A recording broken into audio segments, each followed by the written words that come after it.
Sebuah jukung milik Saiful Atsar ludes terbakar secara misterius Selasa 31 Agustus.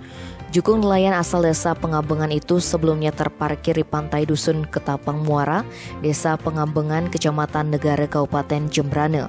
Kapolsek Negara I Gusti Ketut Sudarmo Putra saat dikonfirmasi membenarkan kejadian tersebut.